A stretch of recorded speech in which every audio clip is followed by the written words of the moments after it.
Shalom. Ce message me semble extrêmement important, très important.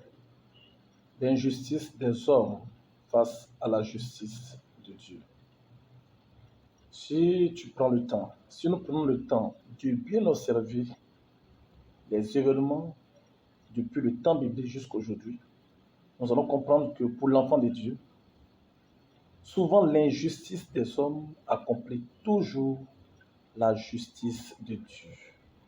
La justice de Dieu. C'est pour cette raison que, quel que soit ce qui nous arrive, et quels que soient les actes que autour de nous, des gens posent pour nous aviler, pour nous humilier, pour nous rabaisser, pour nous empêcher d'avancer, soyons certains d'une chose, c'est que le Seigneur permettra que tout ce qui est en train d'être tramé contre nous produise sa volonté à notre sujet. Regardez la vie de Jephthé. Il a été rejeté par sa famille, surtout par ses frères. Pourquoi? Parce que sa mère était une prostituée. Il a été chassé. Il est parti. Mais Dieu va accomplir sa justice à travers l'injustice des frères de Jephthé. Jephthé était un vaillant héros. Ce qui est en lui n'a pas pu être arraché par ses frères. Il est revenu plus tard. Il a régné sur ses frères mieux. Il a régné sur tout le royaume. Parce que c'est lui qui a été choisi pour apporter la victoire face aux ennemis. Joseph, c'était la même chose. Oui, Joseph. L'injustice de ses frères va introduire la justice de Dieu.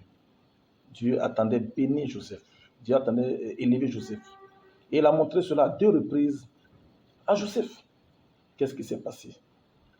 Ses frères vont user de méchanceté, d'injustice et ils vont le vendre.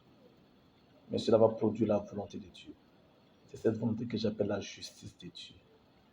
Par la méchanceté, par l'injustice des hommes.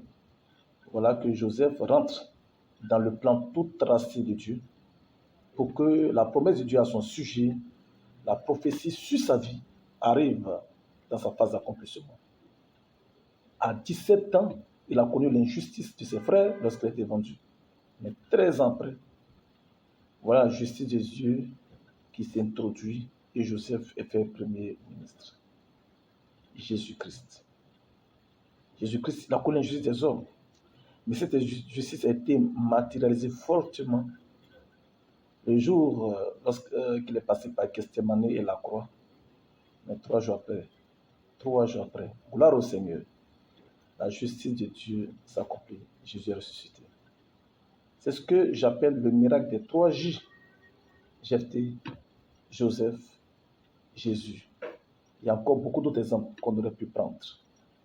Je voudrais conclure pour te faire comprendre, pour nous faire comprendre qu'aujourd'hui, nous pouvons subir l'injustice des hommes, la méchanceté des hommes, le rejet des hommes. Nous pouvons même connaître le martyr, là où nous sommes, là où nous travaillons, dans notre famille, là où on a été hébergés, là où nous sommes de passage. On peut nous faire subir toutes sortes d'atrocités. Mais soyons sereins, cette injustice, cette méchanceté produira la volonté de Dieu à notre égard. Regardons seulement. Nous verrons que par ce chemin, que les hommes voulaient nous imposer pour ne plus qu'on existe, que les hommes voulaient nous imposer pour ne plus qu'on soit positionné, pour ne plus qu'on ait une place au soleil. Justement, par ce chemin, Dieu accomplira sa justice à notre égard. Garde le cap, ne baisse pas les bras. Shalom. Dieu te bénisse.